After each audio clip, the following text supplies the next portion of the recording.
Hey there, guys and gals, hepcats, cool kittens, friends and foes. Good morning, multiverse. This is Back of the Cereal Box. I am your host, the prophet of pop culture, John Pica. And on this week's episode, we got a special guest, Brian Judge. We're going to be talking about all kinds of cool stuff, including Mandalorian Chapter 13 and WWE Jobbers that deserve to be in the Pro Wrestling Hall of Fame. But before we do that, we've got to acknowledge our sponsor, the Further Adventures of the League of Impossibilists. Check this out, and we'll be right back.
Wow, that was loud.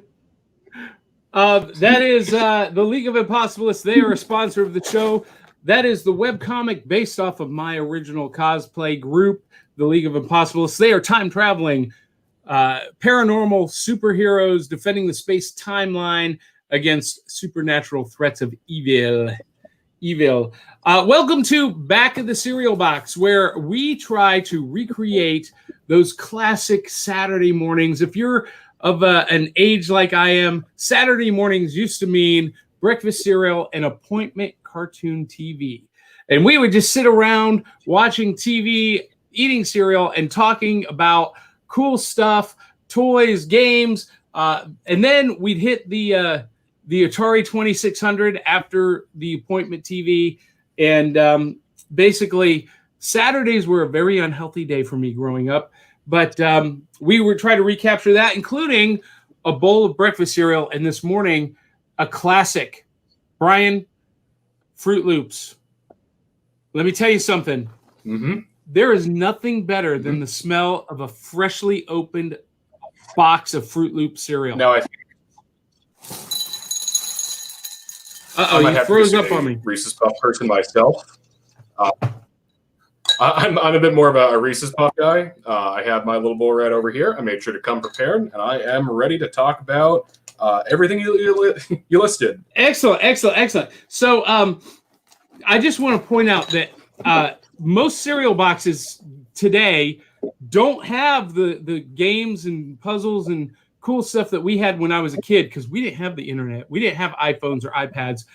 This was our iPhone. This was our iPad. And Fruit Loops still has cool games and puzzles on the back. There's this maze of electrical cords that you got to figure out how to navigate, and all kinds of fun stuff on there. But as you guys watching may have noticed, we have a very special guest with us this morning, Brian Judge. And Brian is a creator of comics, indie comics, web comics, and I got turned on to his web comic diaries on Instagram. Very funny stuff. So, Brian, introduce yourself and tell us where your stuff is, where we can find you, what your background is a little bit. And while you do that, I'm going to enjoy some Fruit Loops. All right. It sounds good to me.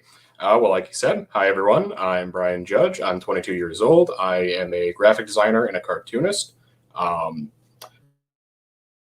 Where can you find everything that I do? If you check out Instagram, I post 95% of everything I do online there. I chose sort of a bad Instagram handle. It's hard to kind of say out loud, but it's One and Only Comics with underscores instead of spaces. Confusing to always say, but I'm sure you can find me if you just type in One and Only Comics, and I have an online store, oneandonlycomics.bigcartel.com. I just like creating comics. I've always loved comics ever since I was a kid. As you can see in my background, I have a Gendy Tarkovsky's cage and a bunch of other posters. Really, I enjoy making things. I enjoy telling stories, and comics are sort of my medium. It's I've always thought that comics are a really interesting medium because it's the one thing where you can be a one-man show and kind of really tell your big grand story, but really just make it a personal thing that anyone can kind of pick up a piece of paper. You don't have to be a good artist. You don't have to be a good writer. You can be a great artist. So that's my little mantra. And I have a few different series, like you said. I do diary comics. I have a kind of a grungy superhero thing called Crime Killer, a little bit edgy, and I have more kind of like kids appropriate things like Bounty Bot. Here's a little. I have a lot of different series. So, and this week's episode of Bounty Bot is a two-parter, right? So yeah. The first part left me wondering. Okay, I'm not quite sure what's happening, but then you told me there's a second part coming, and it will all make sense. So I'm excited about that. You know what I love? It's funny you mentioned What's that? Oh, I'm sorry. We have a little bit of delay. It's funny you mentioned that because right here, right next to me, like before I was on the podcast, I'm working on the second part. So are you right now? So are you hand drawing everything, or are you doing it digitally, or a combination of both? I'd say it's a combination of both. Personally, I'm very stubborn and lazy, so I should get into digital drawing. But to be honest, there is something about just sitting down with a piece of paper and ink and a pencil that I really enjoy.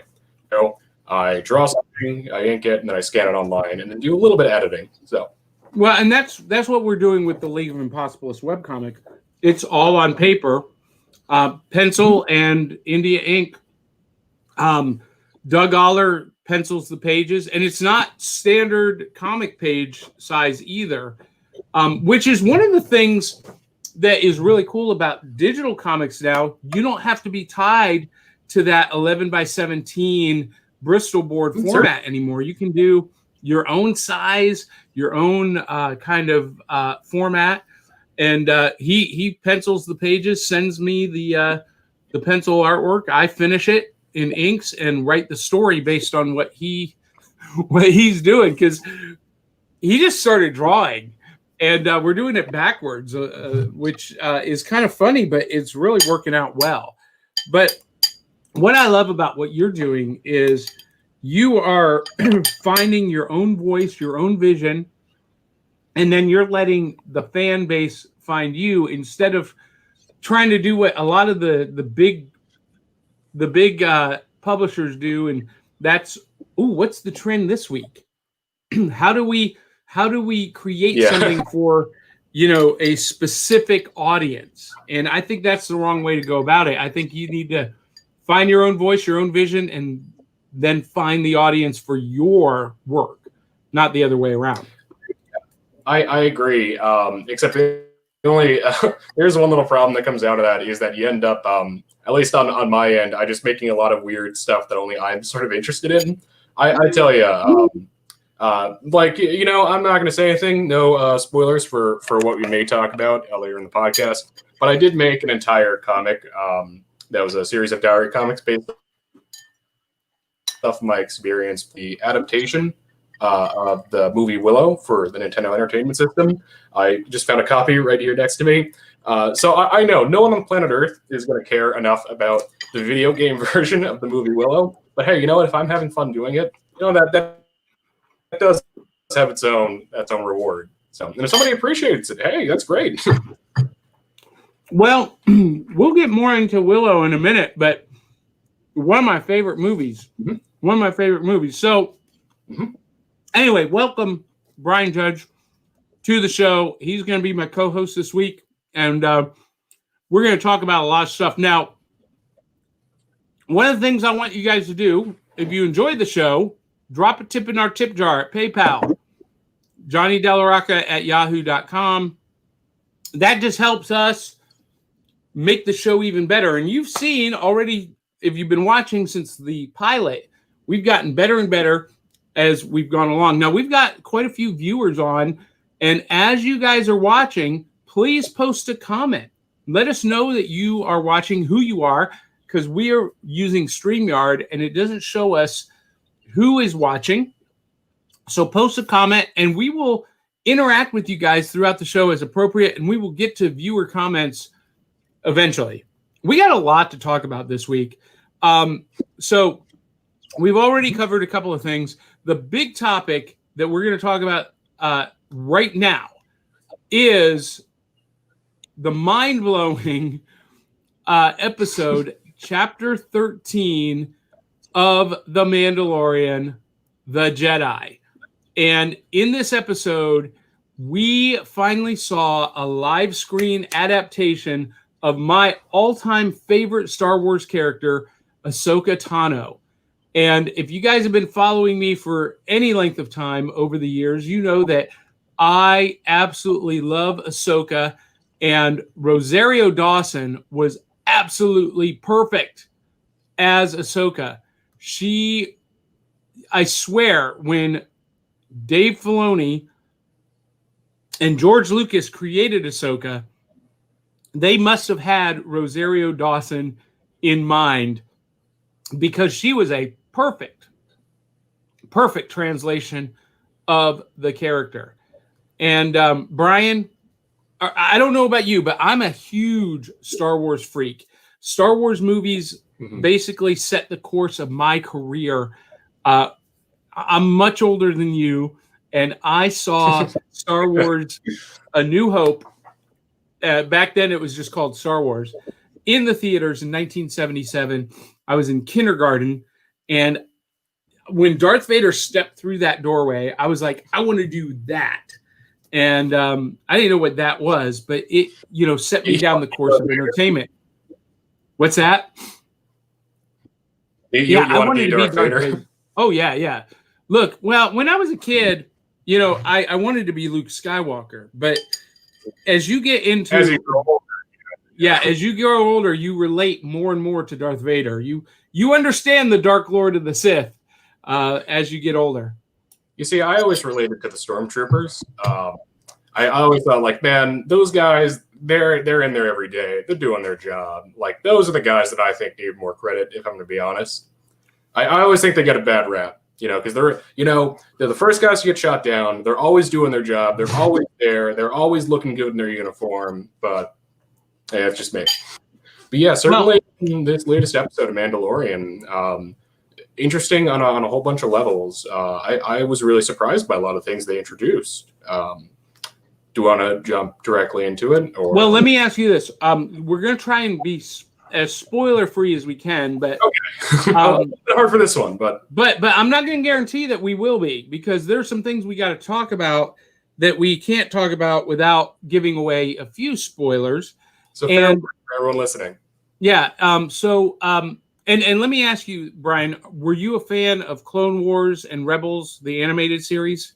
Well, I guess going back to Star Wars in general, my family has always been really into Star Wars. My oldest brother, he was taken out of, ironically, kindergarten. I think it was kindergarten when they were releasing the movies. And that's the one thing I'll always be envious of, is that my dad takes my brother out to go see Star Wars, and I'm sitting over here and I don't get that experience. But I've always been in Star Wars. Only in the last couple of years have I really sort of got really into it. I've seen the Clone Wars, and I'm personally just a big fan of animation. And I think that's where the Clone Wars sort of gets me. I think it's an incredibly interesting show for the things that have pioneered animation. I will admit I haven't seen the entire series, but I really want to. I really want to finish it now, especially since all the things tying into Mandalorian. Rebels didn't really do it for me. I tried getting that show, but it sort of went in different directions. But I'm a big fan of it.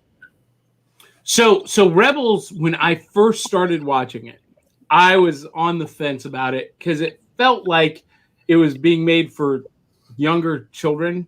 Yeah. But as that series went, and as Ezra grew up, just like in the Clone Wars, as Ahsoka grew up, the series grew up, and it became more intense, more substantial as it went. And the last episode, the season finale or series finale of Rebels, had one of my favorite moments in Star Wars history in the post-log, the epilogue.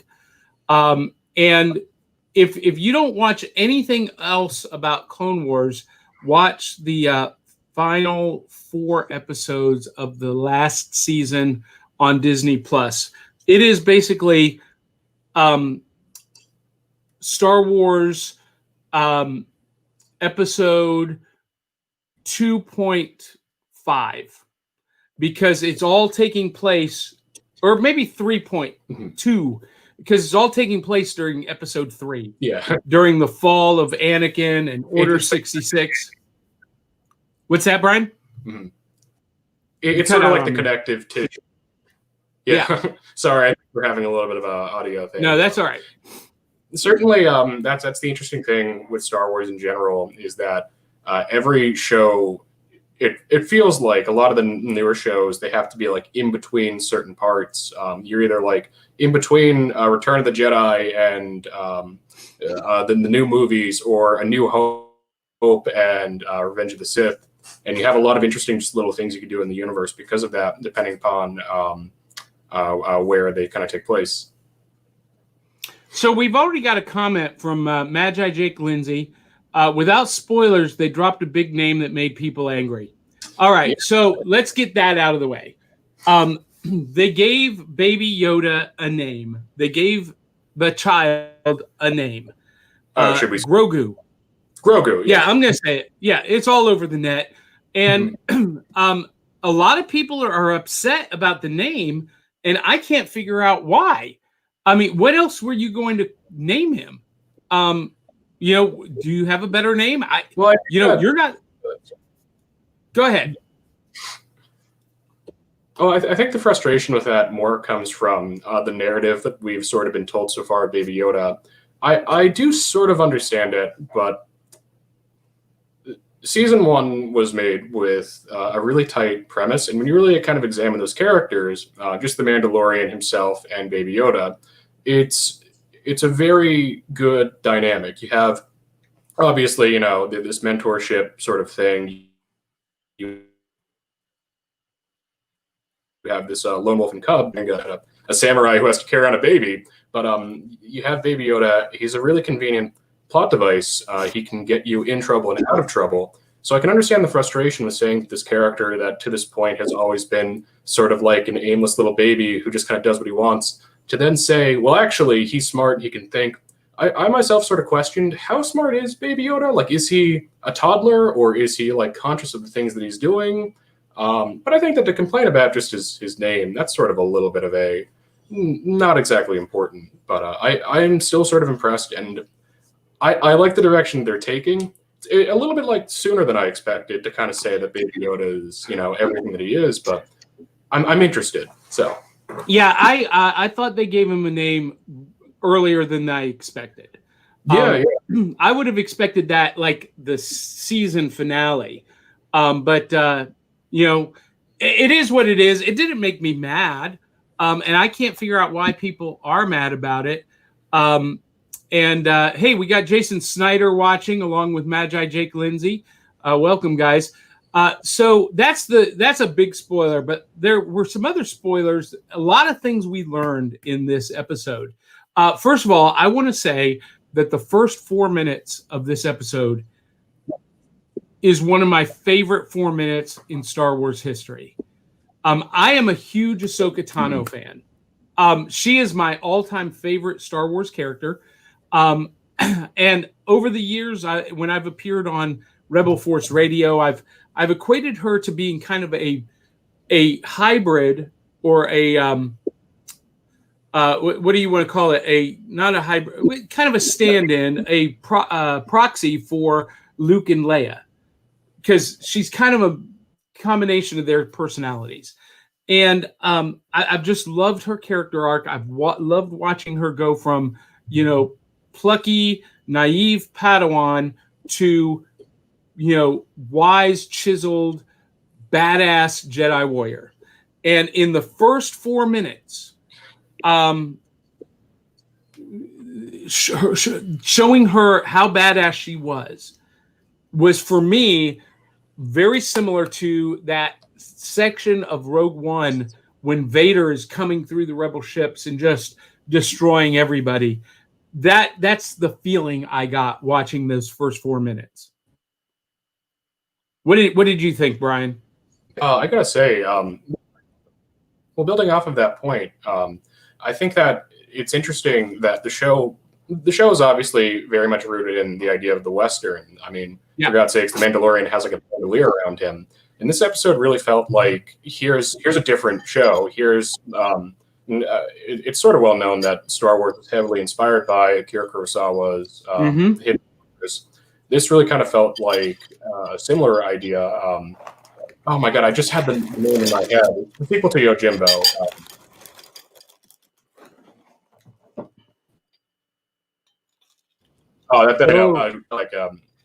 Almost a Western meets a samurai film.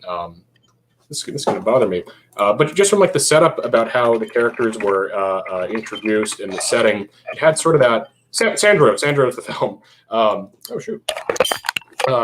It had sort of that idea of sort of like a samurai sort of film, which I thought was a cool direction for the show to take.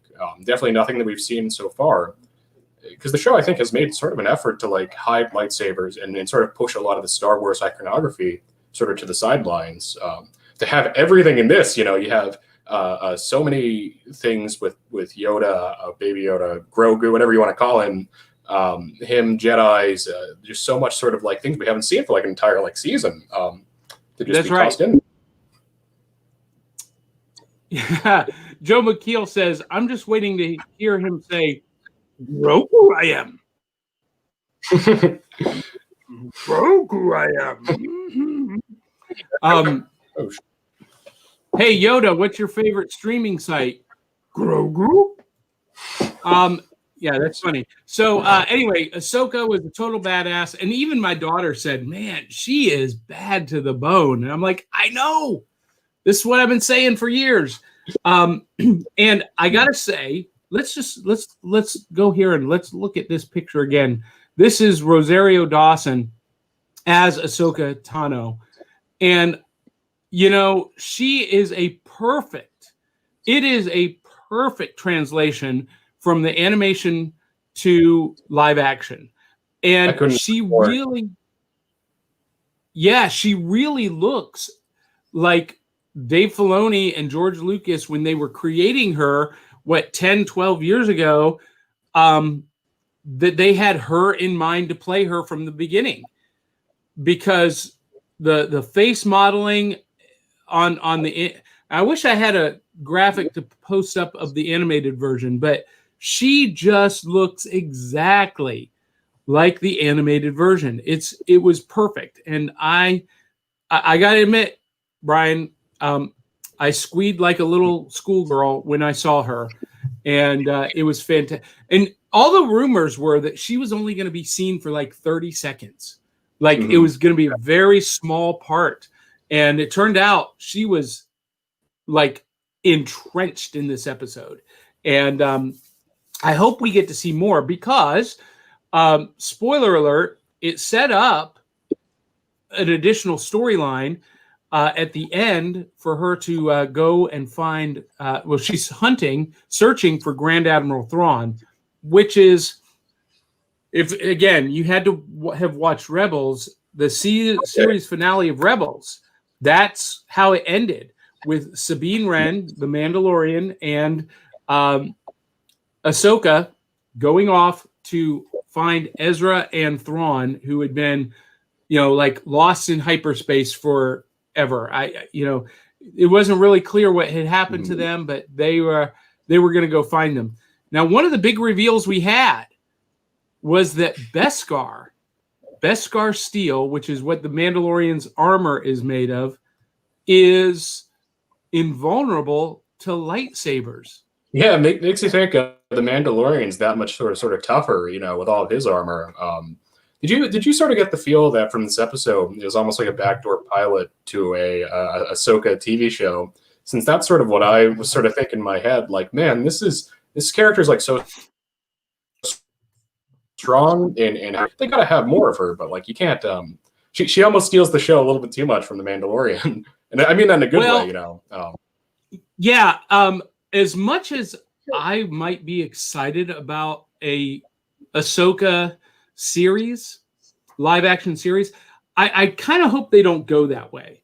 I would rather see her as a supporting character in this show returning, because her partner in crime, as it were, Sabine Wren, is part of the House of Vizsla on Mandalorian. Or on Mandalore, and she actually ruled Mandalore for a brief period because she had the Darksaber. And we're going to talk about that here in a minute too. But I would love to see Sabine and Ahsoka return as supporting characters. How cool would that be to see Cara Dune, Ahsoka, and Sabine Wren along with Bo-Katan, those four ladies, just kicking ass. Yeah. I'm a big fan of strong female characters, and I've been a huge fan of Cara Dune, and to see the same treatment of Ahsoka is just, I like it a lot. Well, given the fact that half the characters you mentioned are already introduced in The Mandalorian, and again, that Dave Filoni is so heavily involved in the series, it sort of also probes the idea that, will you see those other characters? Again, what sort of made this episode interesting is, so in general, the season really has not been scared to go and take ideas that maybe people aren't as familiar with, because everyone knows Yoda, but Ahsoka and Bo-Katan, right? That's her name? Yeah. Yep. Those are a little more obscure on sort of the fringe, especially after it felt like that Rise of Skywalker really left people with a sour taste in their mouth for Star Wars.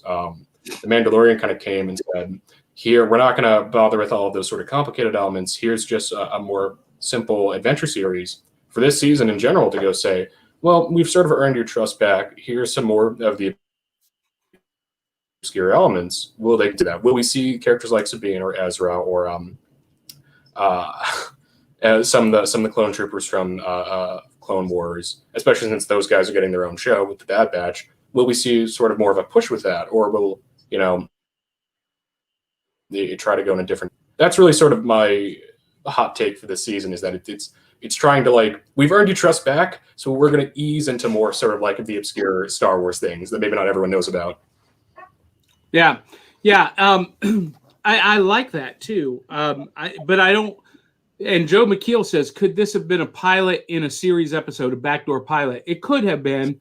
And with all of the buzz on this episode, I'm sure Lucasfilm is going, we got their attention, and it's probably a good sign. We'll have to wait and see. But we learned Grand Admiral Thrawn is still out there, and Ahsoka is trying to find him. So that was exciting. There was also something that I pointed out to the Rebel Force Radio guys last night. And if you guys aren't watching Rebel Force Radio or listening, if you're a Star Wars fan, you got to. In the final scene, when Ahsoka is saying goodbye to the Mandalorian, and she's telling him, hey, go to this Jedi temple, and if he connects with the Force, another Jedi may hear him and seek him out. There, in the score, the music score, I don't know if anybody else picked this up, but there was, you heard the Skywalker theme. Yeah. Do, do, do, do, do, do. The show has been, for something that, like, you have so many iconic elements. I mean, obviously the soundtrack to Star Wars, I mean, it's like the biggest thing in a lot of ways. it's so satisfying to kind of hear that song again, that theme, like the perfect way to go and like end that sort of moment. Yeah, and it was intertwined with the Mandalorian theme, and then as the door is, closing, you heard just a snippet of Duel of the Fates, the dark side, and so Yeah. Is this giving us hints on what's to come in the series? I think my personal theory is that there's only one place that Grogu can go, and that's to the new Jedi Academy that has been or is being established at this time by Luke Skywalker. And I think the series finale, the season finale, is going to end with Sebastian Stan showing up as Luke Skywalker, and taking Grogu into the temple. I don't know, but I think that theme song is, that theme in the score indicates what we're going to see in the future. That's just my hope. It's my prophecy.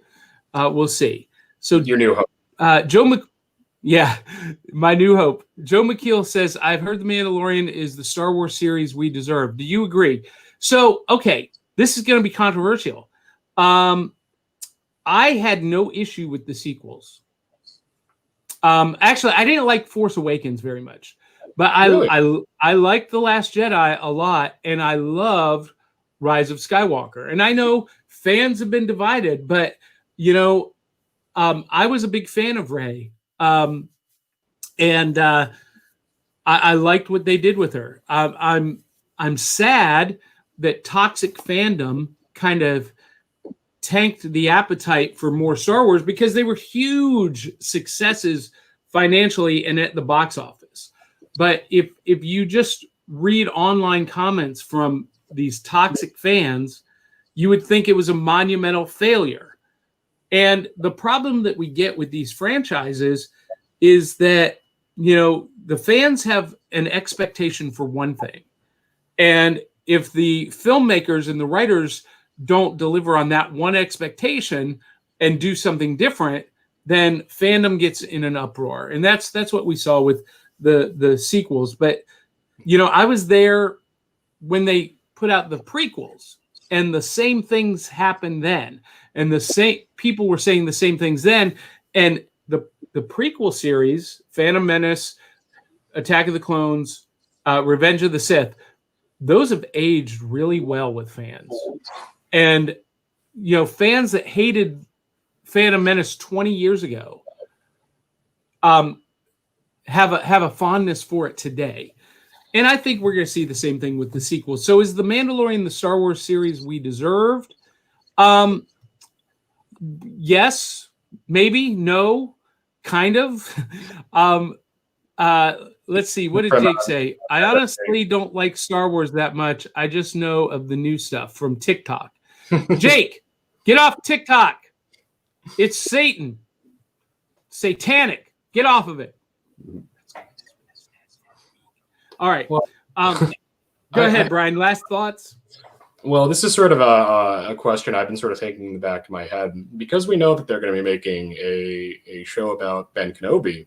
Yes. The character Ahsoka Tano. And obviously with Ahsoka and the Clone Wars, Obi-Wan is very much in that show included. And so is Darth Maul and all that. Do you think that they're going to try to, in the same way, I guess really only in terms of like cinematic production, Marvel is the only people you can really compare them to. Do you think they're going to try to connect as heavily the lore between the upcoming Ben Kenobi show and Mandalorian, just by the fact that there is this new sort of, again, connective tissue that's there? Because Ben obviously has a relationship with Ahsoka, has a relationship with the Mandalorians. Do you think that they're going to try to do that? Because that's sort of a bigger thing to take on, certainly from a production level. I would say that maybe yes, but I'm not sure that the people in charge of the Kenobi series are as connected to the Star Wars lore as Dave Filoni and Jon Favreau are. Mhm. And I have a bad feeling I have a bad feeling about this. I have a bad feeling that Kenobi is going to ignore a lot of what they're doing with The Mandalorian, kind of the way Marvel TV and Marvel films did not get along for so long and did not acknowledge each other. That's changed under Kevin Feige. And I feel like unless they hand the reins of the entire Lucasfilm catalog over to Jon Favreau and Dave Filoni, which is what I think should happen, and Kathleen Kennedy exits Lucasfilm completely, I don't think we're going to get the connectivity that we want. Now, I could be completely wrong, but as Tony Snipes says, my brother, that's my twin brother right there, Brian, Tony Snipes, and he says a crossover would be cool. It would be cool, but Tony, I don't know that we're going to get it. And finally, Joe McKeel says, great show, guys. I got to run. We'll catch you on the replay. Awesome. Thank you, Joe Dog, for dropping in. And check out Joe's show, Stupid O'Clock, on Thursday nights and Saturday nights on Facebook. Just do a search for Stupid O'Clock. And so a crossover would be great. We'll have to wait and see, though, Brian. I would love for them to do that. I just don't know if they will. I hope they do. I hope they're smart enough to see the opportunities. And that was one of the frustrating things about the Marvel Cinematic Universe for me. As you can tell, I'm a huge Marvel shill, huge Captain America fan.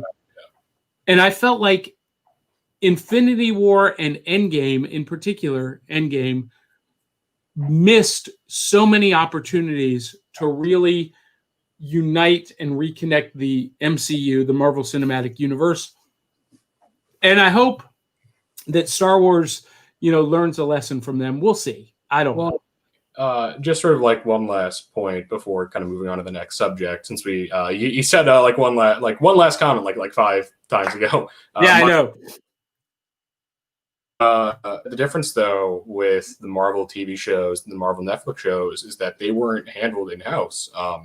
The thing that I think is really interesting, and I'm not saying that there will be crossovers, but everything moving forward with Disney Plus, it's all going to be sort of in-house, made by the same people. Lucasfilms are going to be involved. So I'm certain they're going to have the same production value, because I think that Disney is smart enough to realize that we need something for a streaming service. We need something of quality. Whether or not they tie things in, that's sort of the part that I'd be interested in. But I think it's interesting to see, because that'll be sort of the Obi-Wan show is gonna sort of see how all future Star Wars Disney Plus products come out, in my eyes, whether or not they tie into continuity, if they want to be their own thing, because that's going to be the next big thing, Well, here's the Rebel Force Radio guys, my buddy Jason Swank in particular, said, the success of Mandalorian Season 1 has given Dave Filoni and Jon Favreau basically a blank check to do what they want. That the reins are off, and and they're doing it. And every episode, I say, man, this has been the best episode of the show, and then it gets even better. And Tony Snipes says crossovers are cool, but not necessary to tell a great story. And that's true. That's true. So while we're talking about Star Wars and The Mandalorian, I got to share some cool finds that I found at Comic-Con last week, Gallatin Comic-Con. Well, go ahead. I want to. So I picked up the Hera action figure from the Black series. She was a character on Rebels. And was actually indirectly a character in Rogue One. There's a scene where they're getting ready, and you hear General Syndulla, please report to so-and-so, and they're talking about her, Hera Syndulla, the captain of the Ghost from Rebels, also from Rebels. And this is what makes me hopeful about The Mandalorian. Sabine Wren and they did an ultra realistic version of Sabine. I almost feel like there is an actress out there with that face that we might see on The Mandalorian. So I picked up Sabine and Hera, hard to find. But then the real gem, this is impossible to find, guys. And I found Boba Fett, the carbonized edition. You can't, these are impossible to find. And I paid the price for it, but to have it is a big deal. And I'm not a huge toy collector anymore. I don't buy everything. I buy only very specific things that I'm into and interested in. And like I said, I'm interested in the strong women characters. So I've got Rey, I've got Cara Dune, I've got Leia, and I'll be adding Hera and Sabine. And hopefully I can find the Ahsoka Black Series figure soon.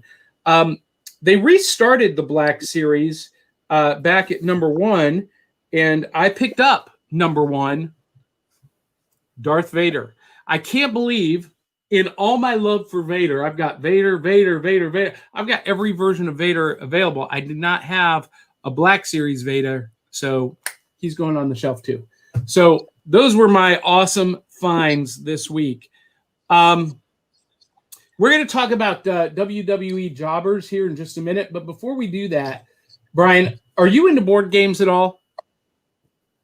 Yeah, I would say I am. Listen, I love board games because in our digital world, board games allow us to reconnect on a tactile level, in an analog level. And but sometimes it's hard to find a game that appeals to a wide audience. I don't have a lot of gamer friends, board game friends. So most of my friends that we play games with are what we call new gamers or non-gamers.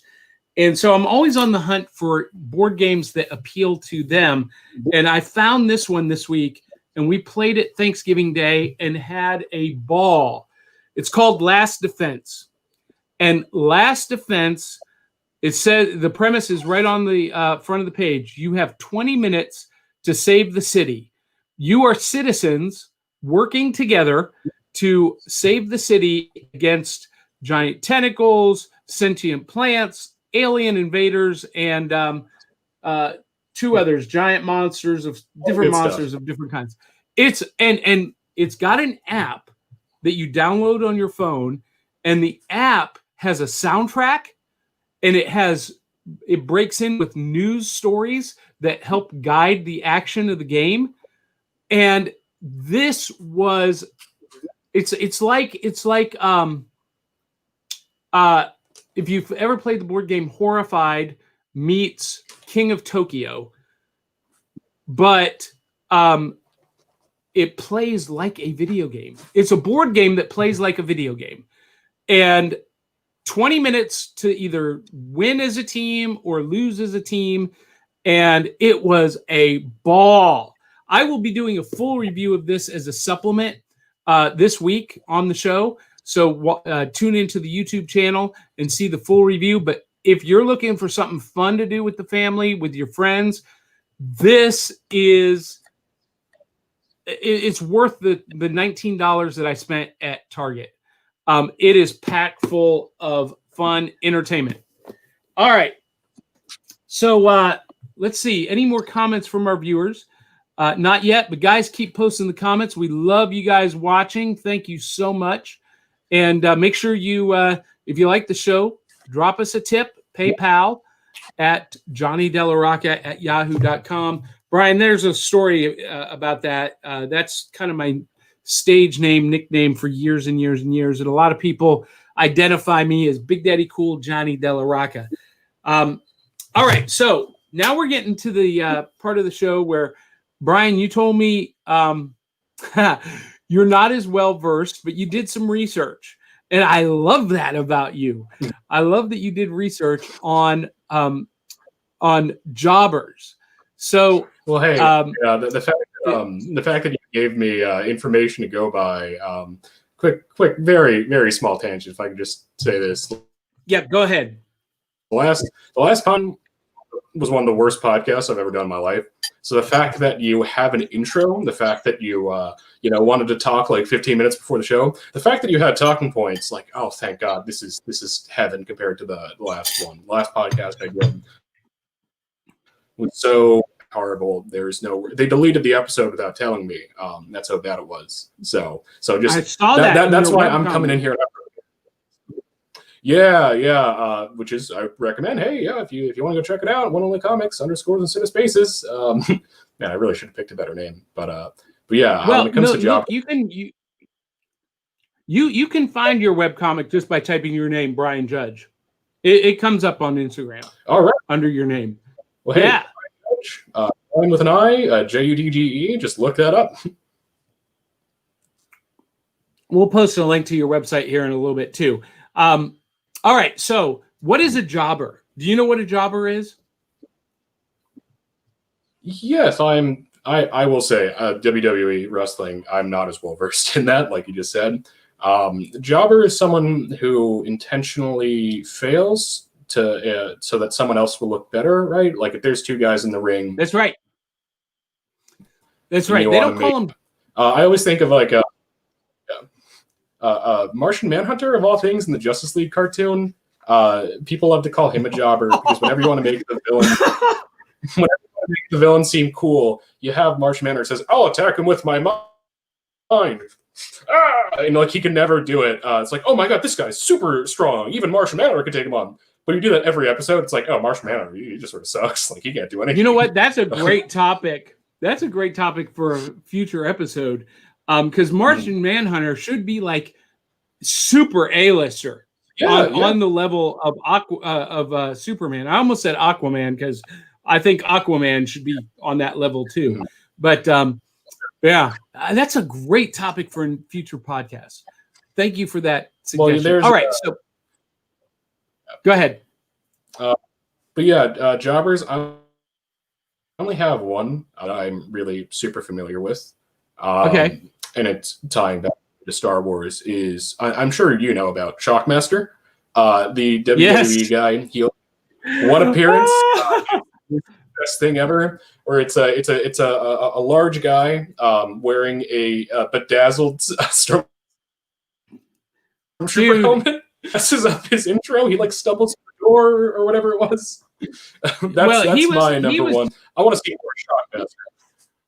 Well, he was okay. So Shockmaster in the WWE or WWF at the time was Typhoon Thompson. Typhoon, big monster guy, and he got signed to WCW, and he was going to be the Shockmaster. Big, huge debut, breaking through the brick wall, and then he trips and falls flat on his face on live TV and vanishes. That was just an ultimate fail. But the jobbers were these guys who were actually maybe more talented than the other wrestlers they were wrestling. Characters, I call them. And they don't call them jobbers anymore. They call them talent enhancement positions now.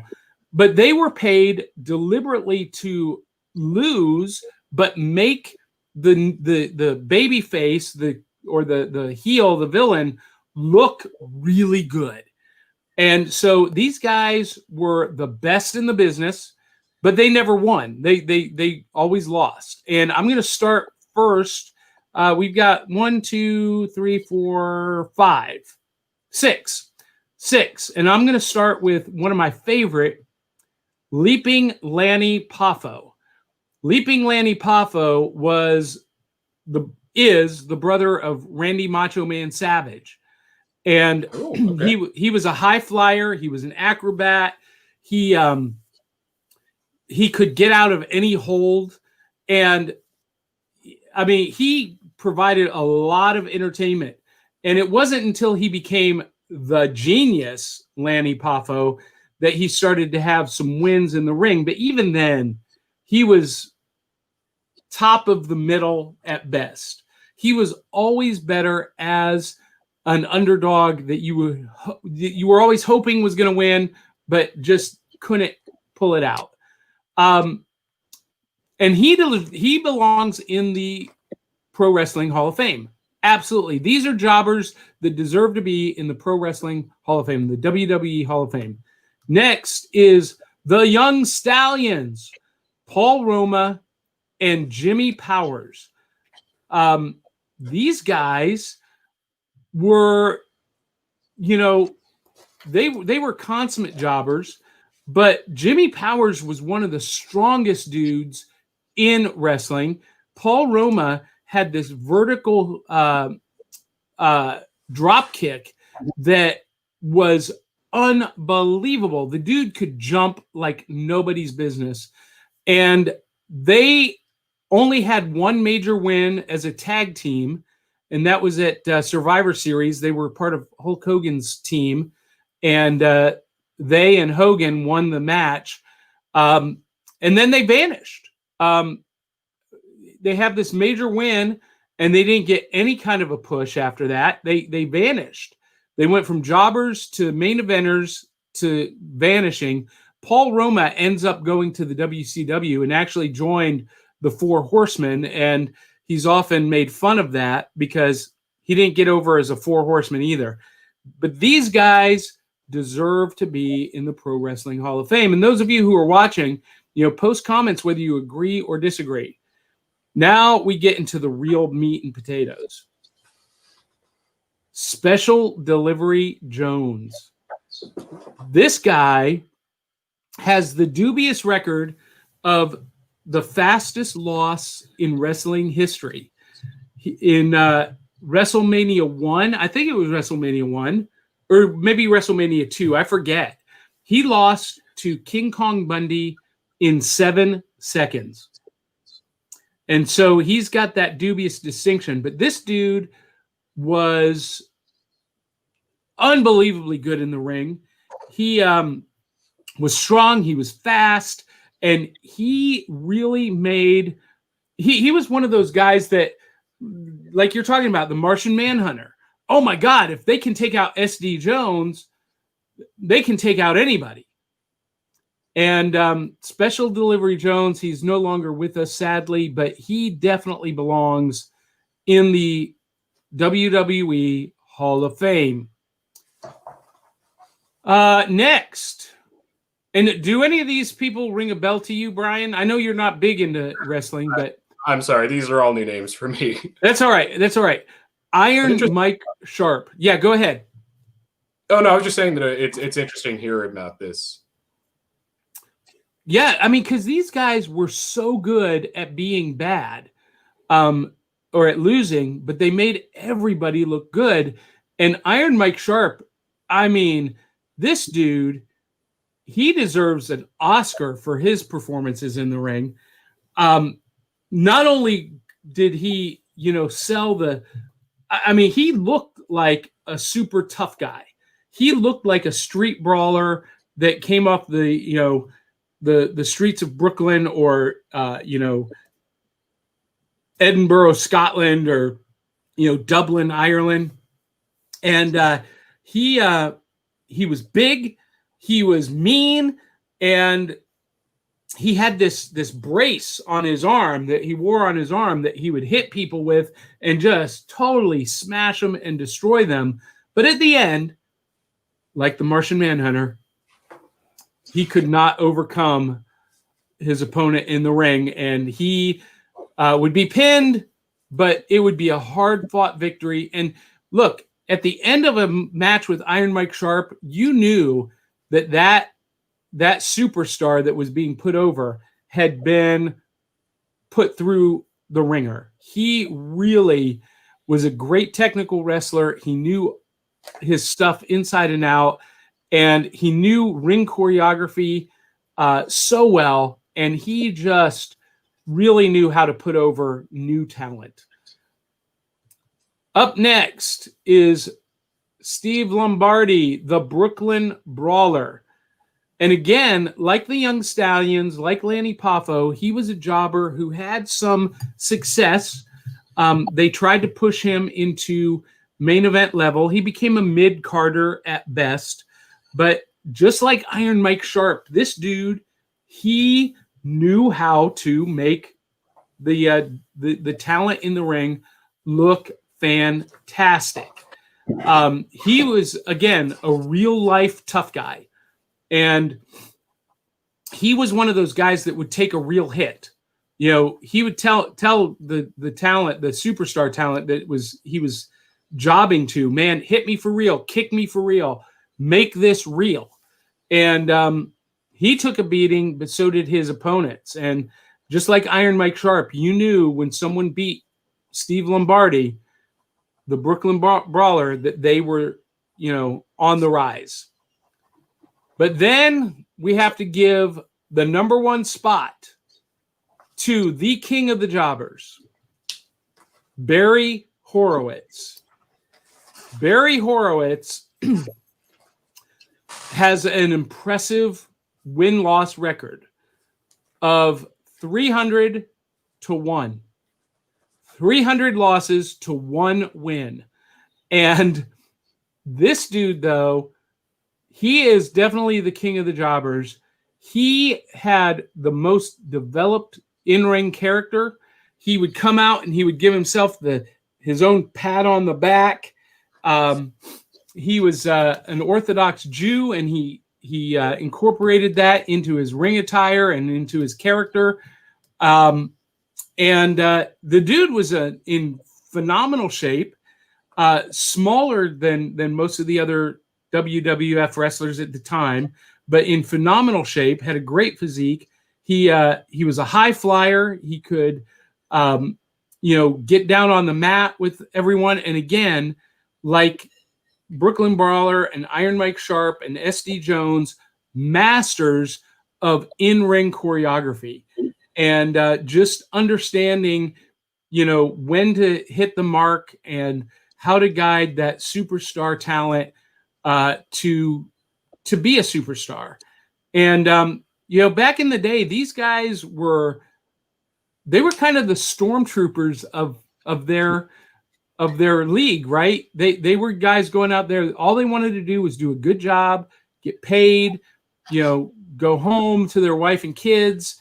At the end of the too, yeah. And at the end of the day, they helped make some of the biggest superstars in wrestling history. And for that reason, I believe that they all deserve to be in the WWE Pro Wrestling Hall of Fame. Now, Larry Hoy says his favorite jobber was Hercules Hernandez. Now, this is an interesting point, Larry. Hercules Hernandez started as a superstar, as a monster, brought in by Bobby Heenan. He was, he was a big time winner. He was a superstar. He was winning. He was at the top of the headliner charts, and then he fell to the mid-carder, and then he ended his career as a jobber, losing to other rising superstars. It's kind of a shame that happened to Hercules, because as part of the Heenan family, he was epic. So anyway, do you guys agree or disagree with my list of jobbers who deserve to be in the Hall of Fame? I hope you do. Now, we only have a few minutes left, Brian, and I promised that we would get to your comic based on, this is an adaptation of the video game version of the movie Willow. Yes. All right. Okay. Take it away and tell us all about it, because I love Willow and just recently rewatched it with my son, and it's one of my favorite sci-fi fantasy movies. So tell us about your take and your work on Willow. Well, first I just want to say, while you were talking about WWE, this is a rough little sketch, but I don't know, maybe get a kick out of it. So there you go. Sort of, he was as a Twilight, just for fun. not the best drawing, but that's what I was sort of doing while you were talking. Willow. Where'd you go? I hit the wrong button. That sketch is awesome. There you're back. All good. Thank you. I think that Willow is an interesting movie, just because it's sort of, in a lot of ways, you always hear about how the original Star Wars is like, oh, you know, there's so many things against it. We never saw anything like it. Like the cuts of the movie was so close to being like a failure. It shouldn't have worked on this and that. Willow is sort of like the alternate universe. What if Star Wars didn't work, and what if people weren't sort of grabbed by it? Because certainly there's an incredible like cult following for the movie. I mean, you yourself are a fan, and I made a little book about it. But it's the George Lucas movie he does after Return of the Jedi. You know, kind of a big deal. George Lucas can do a fantasy movie. I mean, Ron Howard directed it, but in reality, like George Lucas is the guy like really doing a lot of stuff behind the scenes. It's a lot of his crew and his notes. And Warwick Davis is someone that he personally wanted to make a movie for. And it's incredibly cool. Fun fact about the movie: it has the most amount of dwarves out of any movie ever. It just has the most. So to go and make an entire little movie. Pun not intended, for this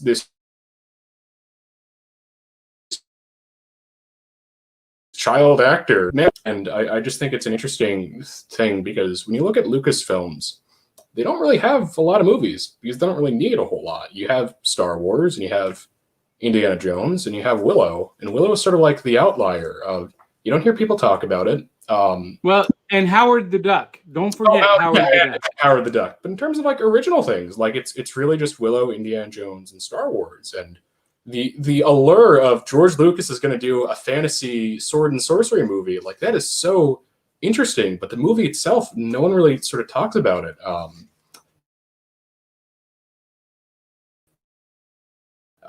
And I thought that I for like 5 days, like a few years ago, I was like, I just want to invest myself in this. And I found out there's a video game, and I found out that the rabbit hole for the Willow video game is deep. That first of all, it is an amazing game. If you like Zelda clones, it is it is one of like the later games that come out for the NES, but it is amazing. Like it has perfected the Zelda formula. But it's not the story. They change the story. They make Willow the chosen one in the story. Forget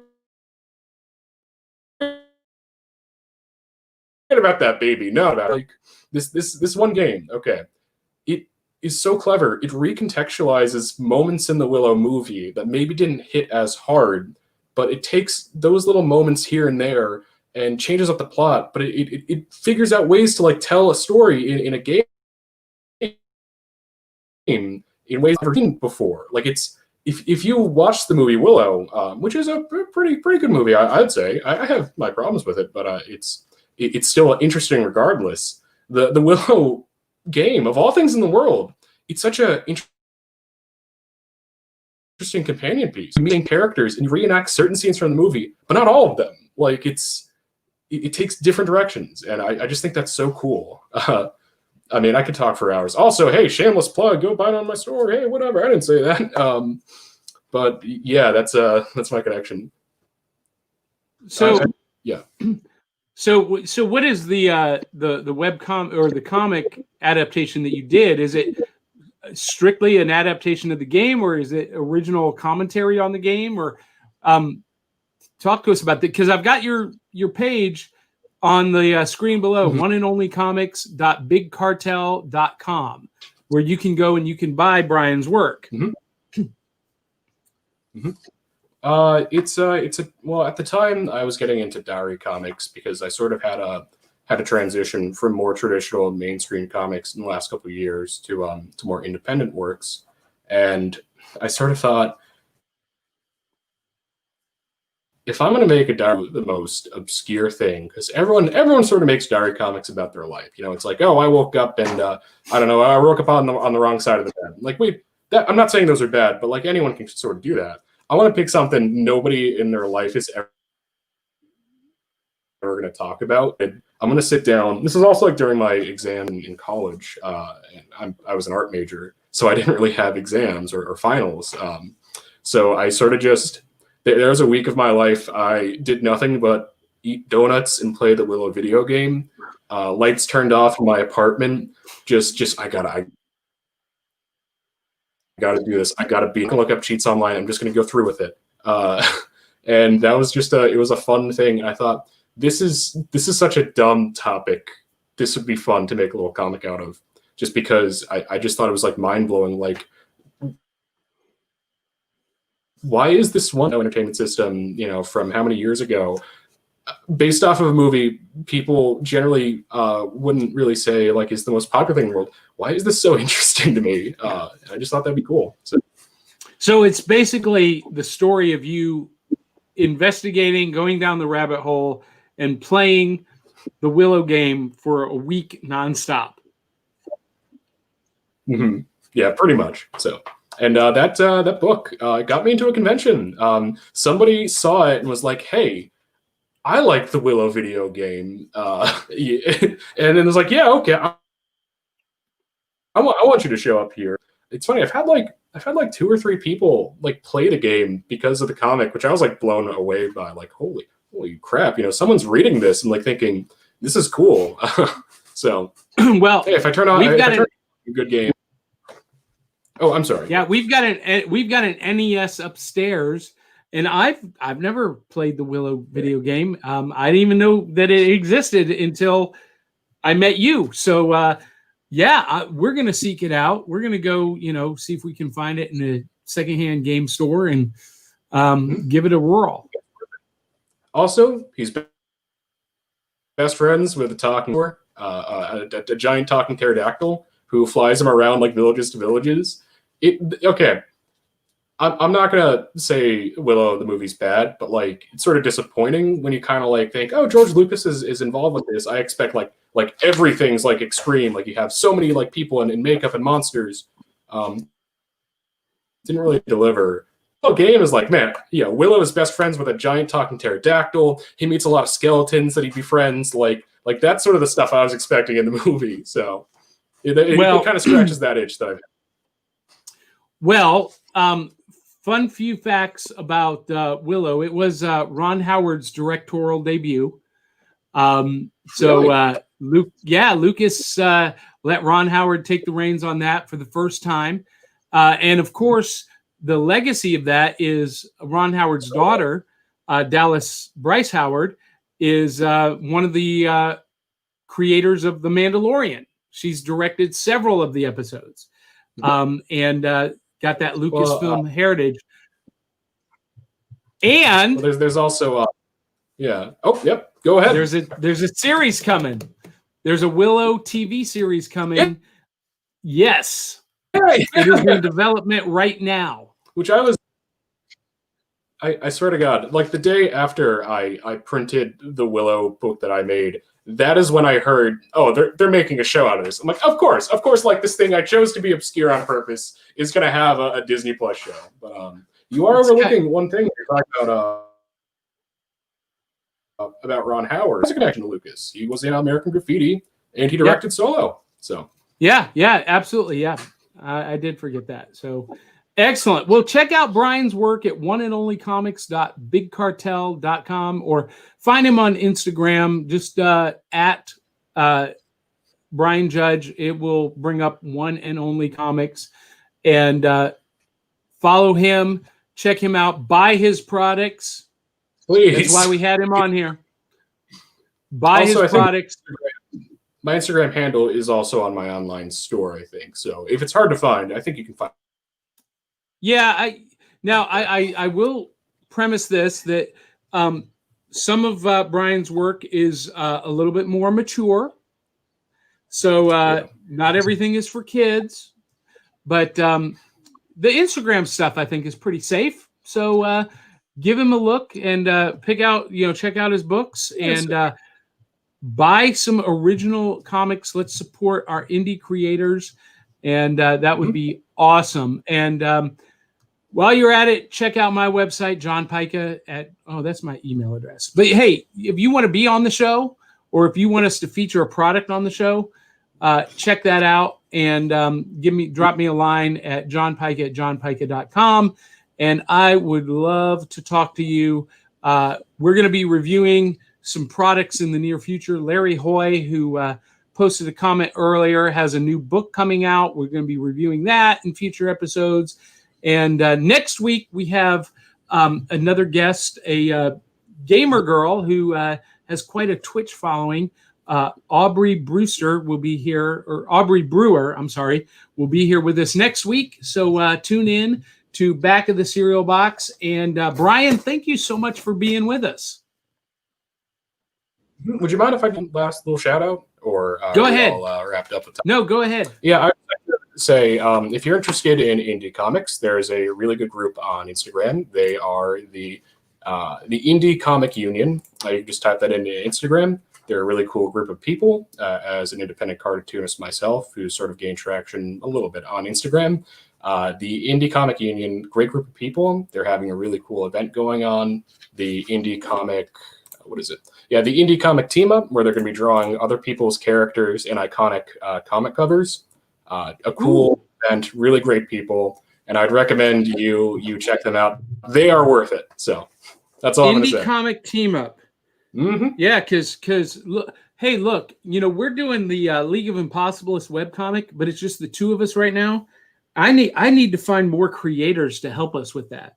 Well, hey, that's so I'm always going to plug them. So excellent. Well, thank you for that. I'm going to find them right now and connect with some more indie comic creators. Indie Comics Team Up. Mm-hmm. All right. Well, thank you, Brian, for being with us. Hope you've had as much fun as we've had having you with us. And before we leave, we have no more listener comments, viewer comments. We're a little bit over time, but hey, that's how it goes sometimes on these things.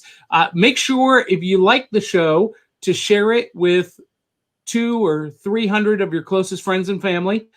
Share the links on YouTube and Facebook and just Instagram across your network. Get people to tune in, subscribe to the channel. And next week, we'll be announcing a giveaway to our subscribers. So if you're watching on YouTube, make sure you click subscribe and post a comment. And next month, we'll be giving away a bunch of cool swag. So you want to be in that drawing. And with that, on behalf of Brian Judge and all of our upcoming guests, I will say thank you for tuning in.